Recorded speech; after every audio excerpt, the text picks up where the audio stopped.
Ağa Şeyhan yorulmuyor. Sağ ol sen. Ne haber, ne meyle, ne mi kesilen? Biz diplomuttan geldik bak bu köyüne gidiyor bak. 6-7 aydı. Temmit olur tezde.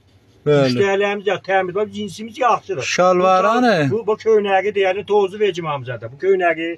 Bu da şalvardı bak. Ah. Bu da şalvardı. Her yangi istese bu da var. 340 bin lira bak. 2 tane 5 tane pulu olur. Biz işimizde hıyanet elemek eşiğiz. Bak işimiz düzdür. Özümüz toğlu dedik o da ucuzdu da. Toğlu Öyle. özümüz gerek 500 bin tane denestek. Çünkü özümüz toğlu dedik 340 bin lira başa geldi. Öyle. Buradaki işin reybendisi değil. Yani ben bak bir 6-7 aydık ha. Bunlar bizi 3 günde ama deli. Hey toğluydu bak. Kaşa sufunu derece yıkıyor. Kaşa mizan. Müşteriler bak mutmain olsunlar. Bizim cinsimiz pis değil. Ağa Bak yo- özüm boşu ha.